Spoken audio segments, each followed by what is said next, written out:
Okay, I'm continuing my 5th mission here of the campaign. This guy was getting ready to attack, so I'm not going to explain things as much. I'm just going to dive right into it. So, I am not on attack. I forgot to do cohesion. Cohesion. So we count the markers. 1, 2, 3, 4, 5, 6, 7 markers. Okay, rolled a lot less. So what happens is this loose becomes kaput. Now, if they fail cohesion again, this kaput becomes, that particular bomber gets falls out, becomes a fallen, and then this goes back to loose. Okay. Okay. So with that being said, we're attacking from the tail. That particular guy, his threat level is 0, because that's 3 minus 2 minus 1. All right. Oh, I had to determine, are you determined or not? First of all, I got no advantages. I'm going to say that we're determined because I think there's a better chance of doing damage that way. So let's find out. Right choice. That was the correct choice. So I'm at 0. I'm coming in high. I definitely did damage. So this, well, there are zeros. I can draw zeros. So fingers crossed here.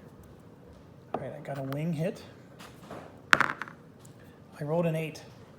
So he falls out no matter what.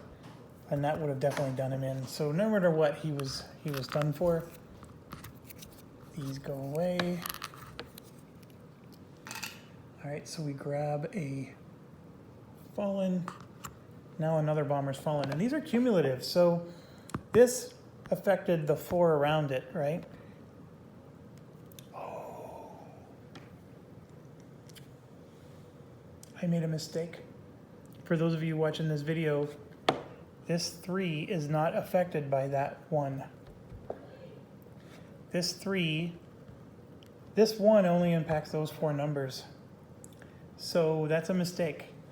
Now, the good news is I still hit. The bad news is I got hit. This is clade. Yeah, so I take a hit marker. That's not good. So he takes a hit. All right, so sorry about that. We did the whole last attack incorrectly. When I had that stack of people there, I needed to go 1 over. So yeah, that's the mistakes, kind of mistakes you can make, especially when you're trying to record at the same time. So now these two made this, these two both impact this square. This one impacts that one and that one. And both of these impact that one. So that's how that works. This one impacts everything. Okay, let's continue on. Continuing fire. This is now a 3 minus 1 minus 2. This is a 0. So if climbing or climb rolling, we're not. Or no, we are. We're climb rolling. Draw another card. Ignore its event, but apply hits from both. So we're at 0, so no hits for this one. And no hits for that one. So this guy is going to return an evasive return, or no, direct return, but he has a wound. So not good. Okay, we now move to turn 6. The escorts arrive. We now roll a 2. So under escort setup, we are light. I rolled a 1 or a 2, so all the escorts appear above trailing.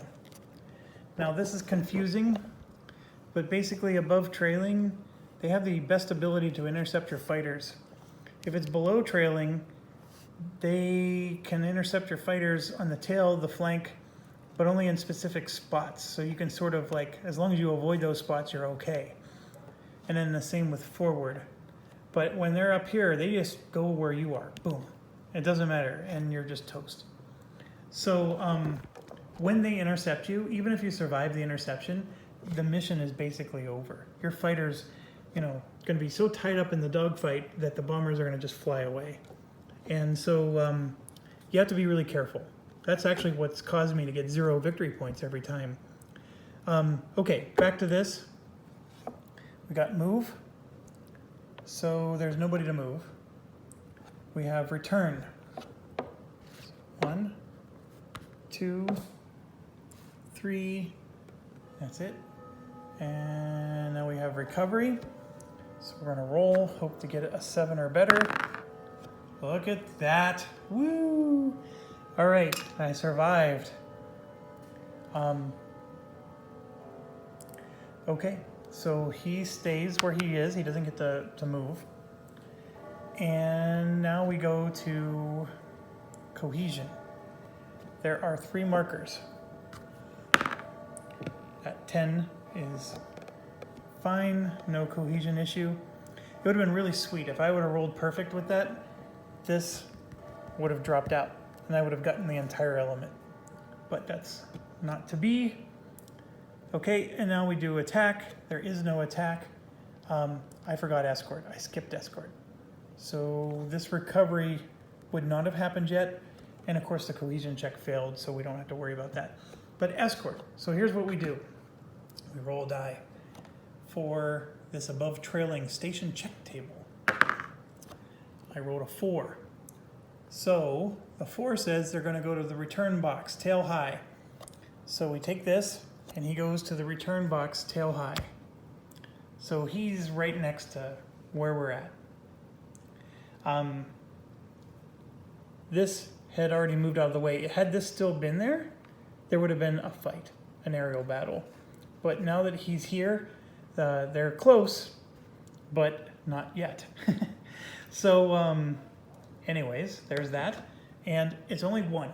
Only one of the escorts move. All the other ones stay there. So it's one at a time. Okay, now we do, like I said, the cohesion, the recovery. We're done with the turn. So we move to the very last turn of the game. And so we go to the move step, and they're gonna approach high. This one's gonna approach low. This one's gonna approach high. And then we go to return. This one comes in, and he's 1 turn too late now. Otherwise he would have been able to attack with the sun advantage, but we're gonna run out of time. So basically this one isn't gonna get to do anything, but it's still important to move him around because these fighters here could still intercept him. Okay, now we're on the escort. We're gonna do this in the right order. First we go to this guy.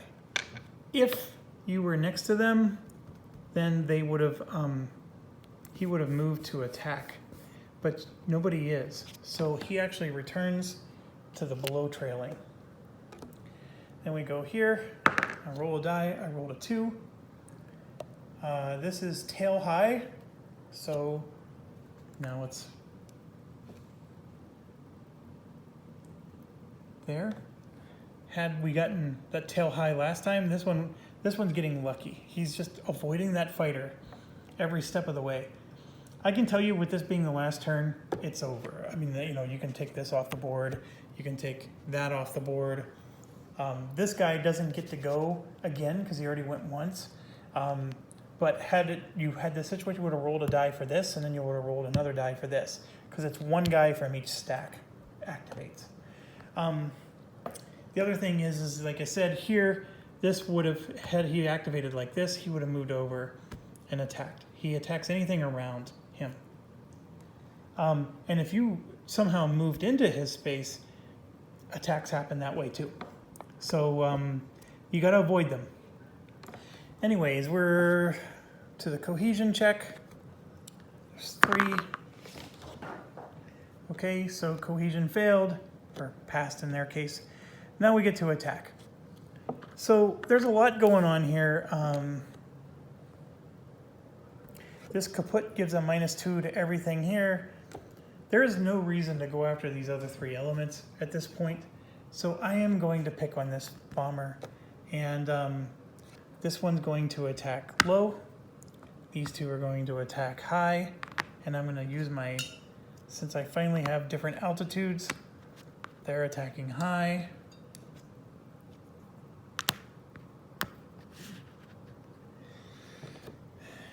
And then I have this guy attacking from the tail, high.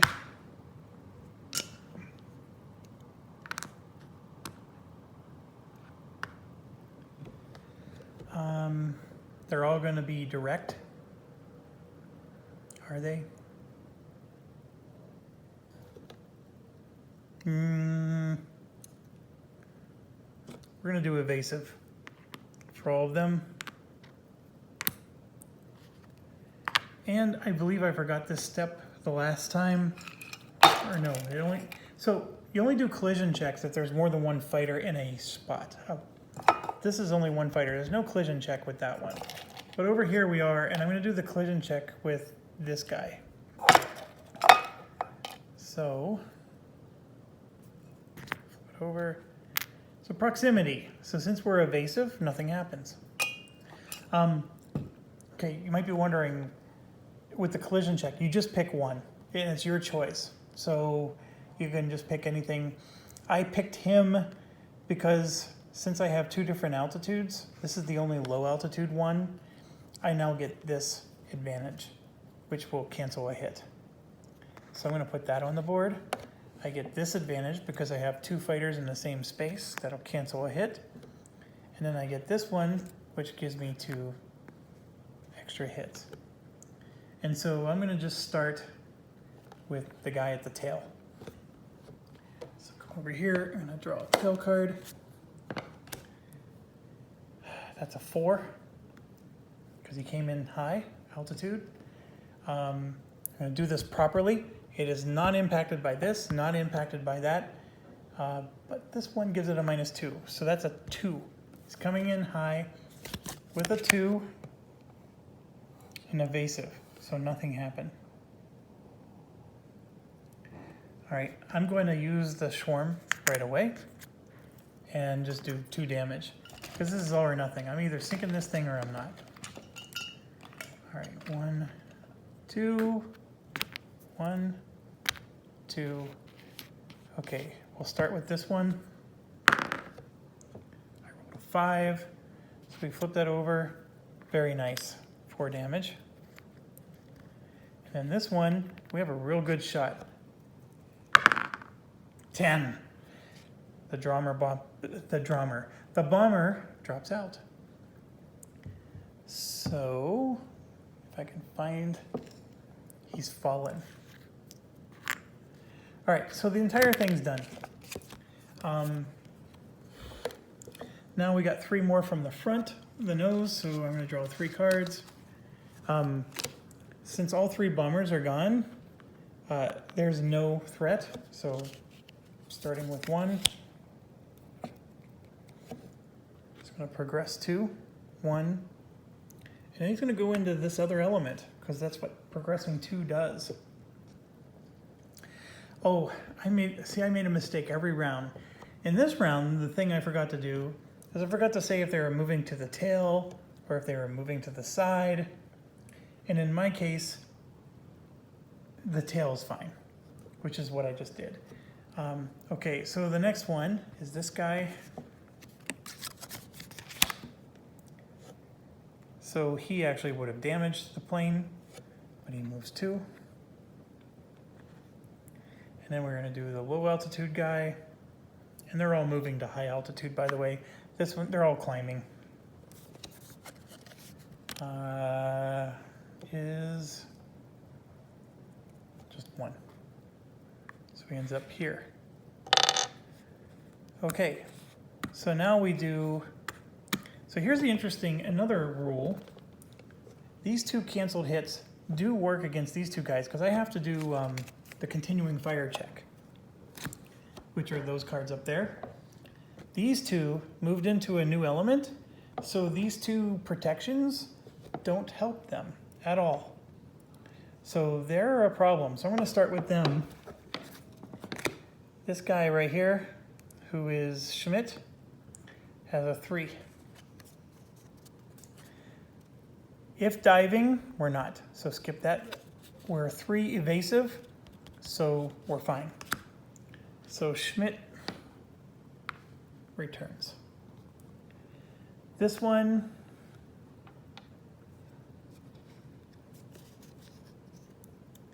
if dive rolling, skip, or not, he gets hit. Right there.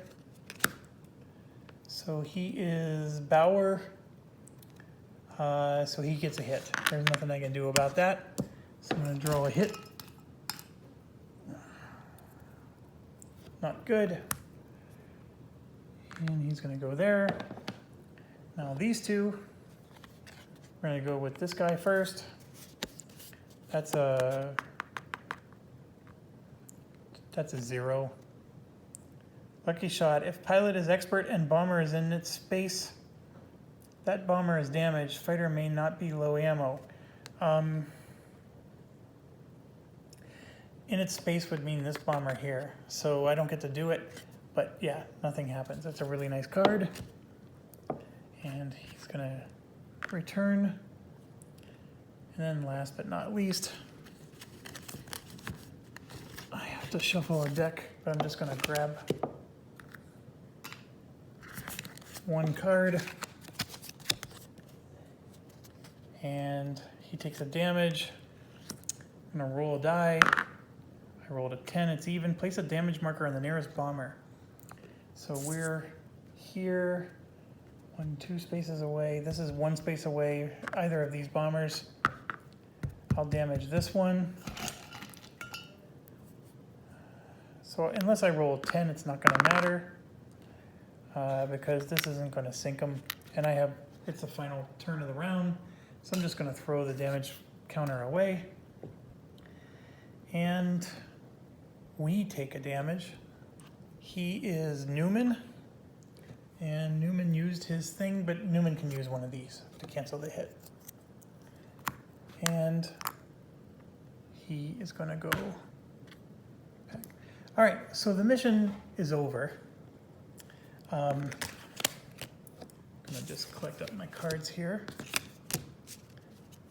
The only thing left to do now that the mission's over, well, there's a couple of things, but the first thing is we have to resolve this. No fighter takes damage without being resolved, so I have to get a 7 or better. Oh my gosh, look how lucky I got in this video series. So I got a 9, nothing happens to him. But now we go over to this chart. I'm going to roll. I got a 9. That was excellent. It's a BF 109, which is what he is, lands safely. So Zweigert is returned to the crew. Now, one thing that happens is when you get damage like that and then land safely, that gives you an experience point. So we got 1. Now, the other thing is we finished the mission. We had 1, 2, 3 fallen bombers. So we get 3 victory points. So that gives us 3 staff experience, like so. And the staff experience is different than your pilot experience. So it's a little confusing, but the staff experience lets you do commands. And so it lets you, during mission setup, when you roll a die, you can spend 7 experience points, which is your staff points, to change the outcome of the roll. So when you destroy bombers, you get staff points. When you survive damage, that's just for the fighter. Only the fighter gets points. When you are in an aerial attack against an escort, only the fighter gets experience from that, not the staff. The staff gets experience for doing the mission, which is destroying the bombers. And so basically you get to change the outcome of a die during mission setup, which could be very helpful. So I'm currently at 5 staff points. I can't even change. I'm going to start mission 6 out of 6. and I've only gained 5 staff points, just to give you a perspective. So it's very hard. But I have only scored 5 victory points. So I have 3 here. I have 2 from mission 3. And the good news with that is I needed a minimum of 5 in order to avoid losing the campaign. So in mission 5, I finally got enough to survive the campaign. Anyways, that's a walkthrough of the game. I apologize greatly that there were things I forgot every turn. I started to try to move faster and I would forget steps. But the outcome was pretty much the same. The only thing that I would be curious about is when I had a stack of 3 here and I calculated this wrong, did I really damage this guy the way I should have? It might have impacted the cohesion step. So there's some things that might have changed. One other thing you do is I'm going to just take 2 dice and see those 2 wounded guys up there. If I would have rolled a 9 or a 10, one of them would have been restored. So they're still wounded. Anyways, I apologize for the mistakes I made. I still think you got an excellent overview of how this game plays, and it'll be fine. If you have any questions or anything, just let me know. I don't think every single scenario came up in this game, but you did get to see a lot of them. And anyways, thank you very much for watching, and we'll talk to you later.